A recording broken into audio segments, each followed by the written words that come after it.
Hello guys, இன்னைக்கு நம்ம சேனலில் divine lord of the events அப்படின்ற அனிமையுடைய எபிசோட் நம்பர் 12 தான் பார்க்க போகிறோம். போன எபிசோடில் பார்த்தீங்கன்னா நம்ம ஹீரோ பில் ரெடி பண்ணலாம் அப்படின்னு சொல்லிட்டு பில் ரெடி பண்ணுறதுக்கு அங்கே இருக்கக்கூடிய மெடிசன்ஸ் எல்லாம் எடுத்து கொஞ்சம் அவன் பில்லை சாப்பிட்டு அதே போல் பயிரை கொஞ்சம் சக்தி வாய்ந்ததாக ஆகியிருப்பான். அதே போல் அவனுடைய பழைய காலத்து அந்த ஜியோ வாழ்க்கையை நினச்சி பார்த்துட்ருப்பான். கூடவே அவன் 5th லைஃப்பில் அவன் எப்படி இருந்தான், எப்படிப்பட்ட அல்கமிஸ்டாக இருந்தான் அப்படின்றத எல்லாத்தையும் அவன் நினச்சி பார்த்துக்கிட்டு அப்படியே இது பண்ணிக்கிட்டு இருக்க போன எபிசோடில் அப்படியே இந்த எபிசோடை முடித்தாங்க. கூடவே இந்த எபிசோடோட ஸ்டார்டிங்லேயே நம்ம ஹீரோ திரும்பவும் பில்லெல்லாம் பயங்கரமாக ரெடி பண்ணிகிட்ருக்கான்.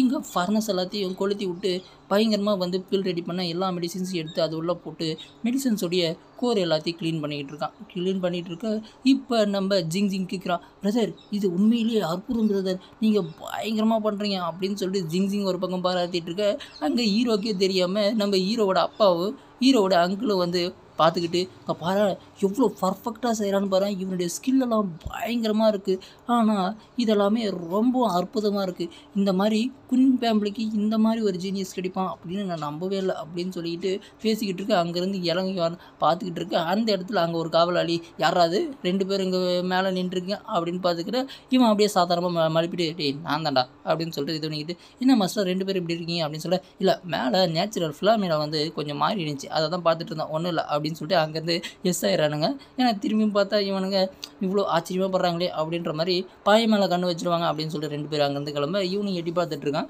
அப்படியே ஹீரோ பயங்கரமாக எல்லா பில்ஸையும் செஞ்சுக்கிட்டு இருக்கான். செஞ்சுட்டு உடனே அப்படியே பில்ஸ் எல்லாத்தையுமே அவன் எடுத்து அங்கே அடிக்கிட்டு இருக்கான். அடுக்குன உடனே மொத்தம் ஃபஸ்ட்டு 3 பில்லு வருதுங்க. 3 பில்லு வந்த உடனே எல்லாத்தையும் எடுத்து இது பண்ணிக்கிட்டு இங்கே குனியான்னு கேட்குறான், பிரதர் நீங்கள் ஓகே இது எல்லாத்தையும் எதுக்காக செஞ்சிட்ருக்கீங்க அப்படின்னு ஃபஸ்ட்டு கேட்குறான். அதாவது ஜிங் இங்கே பாருடா, எனக்கு ஒன்றும் பிரச்சனை இல்லை, இங்கே சொல்கிறத மட்டும் கேட்கணும், நான் செய்யக்கூடிய மெடிசின்ஸ் எல்லாத்தையும் இப்போ செகண்ட் பிரதருக்கு கொடுக்கணும், ஏன்னா அவருக்கு கால் இப்போதைக்கு நடக்க முடியல இல்லையா, அதை காலை சரி பண்ணணும், அதுக்கு சில பொருட்கள் வாங்க நான் இங்கே லிங்யான் மவுண்டனுக்கு போக போகிறேன், அதை யாருக்கிட்டையும் சொல்லிடாத, கூடவே இதுக்காக தான் போகிறேன் அப்படின்னு சொல்லிட்டு சொல்லாத அப்படின்னு சொல்லி நிறைய மெடிசன்ஸ் அதாவது நிறைய பில்ஸை ரெடி பண்ணி கணக்கு மொத்தம் 30 மெடிசன்ஸ் இருக்குது. அதே போல் இதில் மிச்சம் இருக்கக்கூடிய 15 மெடிசன்ஸில் நீ பாதியும் உன்னுடைய அக்கா பாதியும் சாப்பிட்றீங்க.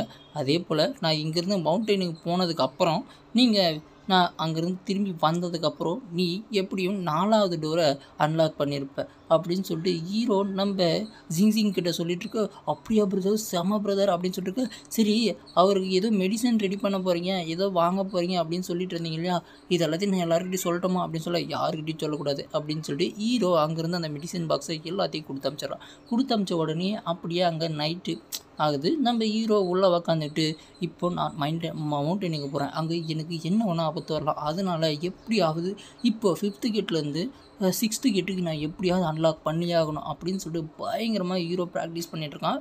கூடவே அவன் ரெடி பண்ண பில்ஸ்லேருந்து ஒரு 6 பில்ஸை எடுத்துகிட்டு வந்திருக்கான். 6 பில்ஸை எடுத்துகிட்டு அவன் ஒவ்வொன்றா சாப்பிட்டு அவன் பயங்கரமாக அவனுடைய எனர்ஜி எனர்ஜி இருக்குது இல்லையா டான்டைன்லேருந்து அந்த எனர்ஜி அப்படியே ஃபோக்கஸ் பண்ணி கல்டிவேட் பண்ணி அவன் இப்போதைக்கு 6th லெவலில் மிடில் ஸ்டேஜுக்கு வந்துட்டாங்க.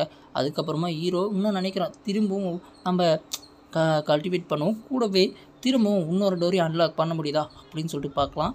ஆனால் இவன் பண்ண முடியல, இப்போதைக்கு நார்மலாக தான் பண்ணியிருக்கான். கூடவே ஆனால் அவன் 7th லெவலுக்கு போகல, 6th லெவலுடைய மிடில் ஸ்டேஜில் இருந்து நம்ம ஹீரோ பிக் ஸ்டேஜுக்கு போயிட்டான். இன்னும் கொஞ்சம் ட்ரை பண்ணால் 7th ஸ்டேஜுக்கு போயிடலாம், ஆனால் இதுவே போதும் அப்படின்னு சொல்லிட்டு ஹீரோ பயங்கரமாக யோசிச்சுட்டு இனிமேல் இப்போ அப்பா கிட்ட போயிட்டு நான் எல்லாத்தையும் சொல்லிவிட்டு இங்கே மவுண்டனுக்கு போக வேண்டியதான் அப்படின்ற மாதிரி ஹீரோ அங்கேருந்து எல்லாத்தையும் பார்த்துட்டு இப்போ கொஞ்சம் அவனுடைய சக்தி எல்லாத்தையுமே ட்ரை பண்ணி பார்க்குறான். ஓகே அப்படின்ற மாதிரி பயங்கரமாக சக்தியெல்லாம் இன்க்ரீஸ் ஆகிருக்கு. திரும்பவும் அவன் சக்தியெல்லாம் சப்ரஸ் பண்ணி வச்சுட்டு சரி போகலாம் அப்படின்னு சொல்லிட்டு அந்த இடத்துக்கு ஜிங் பிரதர் ஆபத்து பிரதர் ஆபத்து, அப்பாவுக்கு பயங்கரமான ஆபத்து அப்படின்னு சொல்லிட்டு கத்திட்டு இருக்கா. டே என்னடா ஆச்சு எதிராச்சு அப்படின்னு சொல்லி ஹீரோ கேட்க, இங்கே பாருங்கள் அப்பாவை அங்கே நம்மளுடைய 3 எல்டர்ஸ் இருக்காங்க இல்லையா, அந்த 1st எல்டரு 5th எல்டரு எல்லாரும் அவங்களாம் பயங்கரமாக அப்பாவை சண்டைக்கு இழுத்துட்டு இருக்காங்க. அதுவும் இல்லாமல் இங்கே சூ ஃபேமிலிக்கு ஆதரவாக இருக்காங்க அப்படின்ற மாதிரி எல்லா விஷயத்தையும் அங்கே ஹீரோ கிட்ட ஜிங் வந்து பேசிக்கிட்டு இருக்கான். அதனால் பயங்கரமான கோவம் வந்துடுது. இன்னும் எல்டர்ஸ் இப்படி பண்ணுறாங்களா? அதுவும் நான் அப்போவே சந்தேகப்பட்டேன். இந்த சூ ஃபேமிலியும் இந்த லின் ஃபேமிலியும் ரொம்ப ஆட்டம் போடும்போதே பார்த்தேன். இங்கே நம்ம இதில் கருப்பாடுகள் ஏதாவது இருக்கும் அப்படின்றதுக்கு. அதனால சரி வா போயிட்டு அங்கே பார்ப்போம் அப்படின்ற மாதிரி ஹீரோ கிட்ட நம்ம எல்லா விஷயத்தையும் இங்கே சொல்லிவிட்டு அப்படியே ஹீரோவும் சரி இவனும் சரி அங்கேருந்து கிளம்பலாம் அப்படின்ற மாதிரி ஹீரோ நம்ம ஜிங்கை கூட்டிகிட்டு கிளம்புறான். கிளம்புன உடனேயே அங்கே பார்த்தீங்கன்னா யோசிச்சுட்டே போகிறான். இவங்கள ஃபஸ்ட்டு விடவே கூடாது. இவங்கள விட்டாவே ஏதாவது திரும்பவும் ஃப்யூச்சரில் நம்ம குயின் ஃபேமிலிக்கு ஏதாவது பண்ணுவாங்க அப்படின்ற மாதிரி ஹீரோ போகும்போதே யோசிச்சுட்டு தான் போகிறான். ஆனால் இங்கே அப்படியே காட்டுறாங்க. இந்த பக்கம் ஹீரோவோட அப்பா கிட்ட பிரச்சனை பண்ணிக்கிட்டு இருக்காங்க. யார் பாருங்கள் எதுக்காக பிரச்சனை பண்ணுறாங்கன்னு. இங்கே பாருங்கள், ஒழுங்காக உங்களுக்கு இந்த குயின் ஃபேமிலிக்கு லீடராக இருக்க தகுதியே கிடையாது. அதனால ஒழுங்காக இந்த லீடர் பதவியை எங்ககிட்ட கொடுத்துருங்க அப்படின்ற மாதிரி ஃபஸ்ட் எழுதுறோம் 5th எழுதுறோம் பயங்கரமாக வந்து பேசிக்கிட்டு இருங்க. இங்கே பாருங்கள் லீடர்ஸ், நீங்கள் ஃபஸ்ட் எழுதராக இருந்திருக்கலாம், 5th எழுதராக இருந்திருக்கலாம். ஆனால் நீங்கள் இப்படி துரோகம் பண்ணுவீங்க அப்படின்னு நான் கொஞ்சம் கூட எதிர்பார்க்கல. அதுவும் இங்கே பார்த்தீங்கன்னா நம்ம குயின் ஃபேமிலியில் இருக்கக்கூடிய அதுவும் என்னுடைய பையனுடைய ஸ்டார் கிட்டவே அழிச்சிருக்காங்க. அதுக்கு எந்த ஒரு இதுவும் இல்லாமல் அதுக்கு துணை போனதே நீங்கள் தான் அப்படின்றது இப்போ தான் எனக்கு தெரியுது அப்படின்னு சொல்ல, கண்டுபிடிச்சிட்டியா? அதெல்லாம் விடு, நீ லீடராக இருக்க தகுதியே இல்லைடா, அதுவும் ஹெட் ஆஃப் லீடராக இருக்க தகுதியே இல்லை. அதனால் உங்கள்கிட்ட இருந்து நீ கொடுக்கலனாலும் சரி நான் அந்த பதவியை பிடுங்கிக்கிறேன், எப்படி பிடுங்கணும் அப்படின்னு தெரியும் அப்படின்ற மாதிரி என்ன பண்ணுறாங்கன்னா 3 பேரும் சேர்ந்துக்கிறாங்க. 3 பேரும் சேர்ந்துக்கிட்டு இங்கே நம்ம ஹீரோவோட அப்பாவை அட்டாக் பண்ணுறதுக்கு பயங்கரமாக வந்து அவங்களுடைய சக்தியெல்லாம் யூஸ் பண்ணி இப்போ 3 பேரும் சுற்றி வளைக்கிறாங்க.